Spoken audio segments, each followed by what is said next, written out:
Sri M.J. Akbar. He wrote a book called Riot After Riot.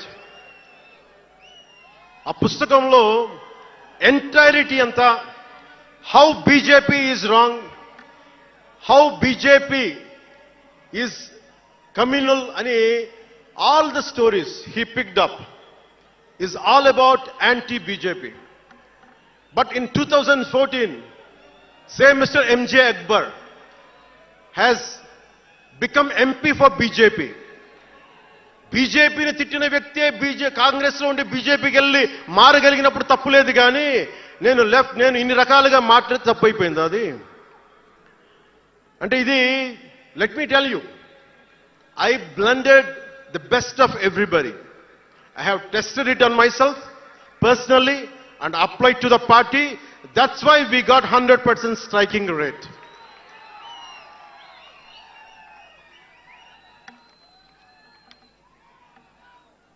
నేను ఎలాంటి కాలంలో పెరిగానంటే, భావోద్వేగాలు లేకుండా, జీవిత బరువులు మోయకుండా, కించిత్తు భావుకత లేకుండా, బాధ్యతగా నడవకుండా ఉంటే ఇంత దూరం రాగలమా? జీవితంలో నిన్న కాకితాళంగా ఎలా జరిగిపోతాయి? అంత ఫ్లూక్ అండి అంటే 21 సీట్లతో 100% వచ్చేస్తామా? 151 సీట్లు ఉన్న ఆ పార్టీని 11 సీట్లకి రానివ్వగలమా? ఎంత పోరాటం చేశాం మనం, ఎంత నలిగాం. వైజాగ్ లో మన ఎమ్మెల్యేలు ఎంతమందిని జైల్లో పెట్టారు, ఎంత భయభ్రాంతులను చేశారు. బయటికి వస్తే ఆ రోజున అందరూ అడిగారు, మీరు వెంటనే ప్రధానమంత్రి గారికి చెప్పండి, ఫోన్ చేయండి, మీకు తెలుసు కదా అంటే, నేను ఒకటే అన్నా, ప్రజల్ని కాపాడటానికి వచ్చాను నేను, నన్ను కాపాడమని ఎవరిని నేను అడగదు, ప్రధానమంత్రి గారైనా సరే. ఇది నా నేల, నా పోరాటం ఇది. నా మీద చెయ్యి వెయ్యమని చెప్పండి, చెప్తాను నేనేంటో అని చెప్పాను.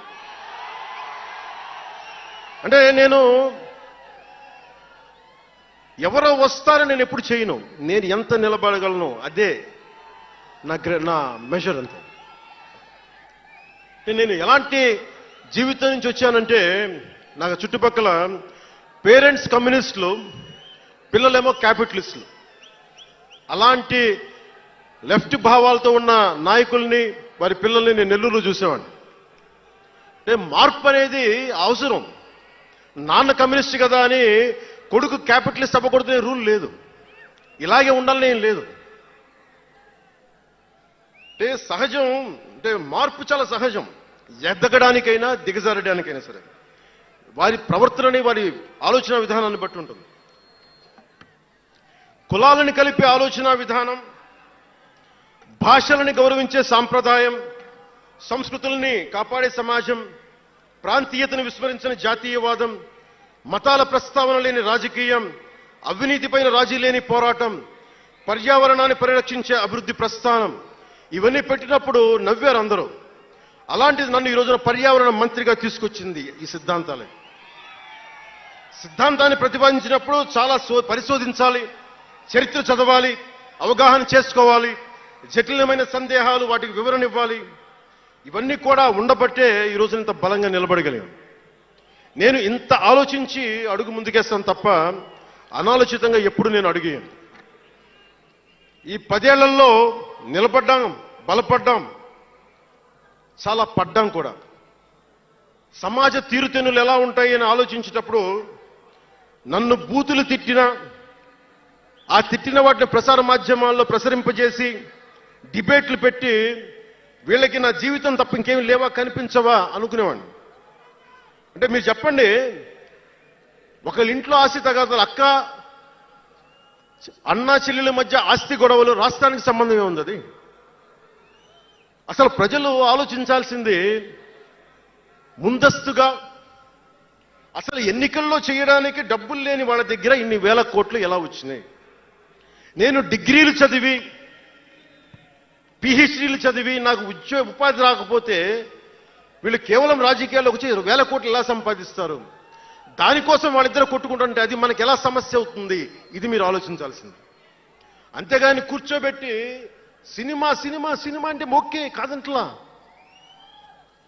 మీకు కోపం రావాలి కదా, అన్యాయం జరిగితే. కోపం లేని సమాజంలో మార్పు ఎలా వస్తుంది? ఒక్కడికి కోపం వచ్చింది చిన్నప్పుడు, పవన్ కళ్యాణ్కి. ఒక్కడి కోపం వస్తే ఇంత మార్పు వచ్చింది. ఇన్ని లక్షల మంది కోపం వస్తే ఏం జరుగుతుంది మీరు ఊహించగలరా? ఆ కోపమే రావాలి అన్యాయం మీద. ఇక మిగిలింది మనకి భవిష్యత్తులో పైపైన కాకుండా ఎలాగ మనం ముందుకెళ్ళాలి, ఎలా సిద్ధంగా ఉండాలనేది మనం ఆలోచించాలి. కొన్ని కీలకమైన అంశాలు చెప్పి తెలియజేస్తాను. నార్త్ సౌత్ డివైడ్, ఉత్తర భారతం దక్షిణ భారతం, అలాగే క్యాస్ట్ సెన్సెస్,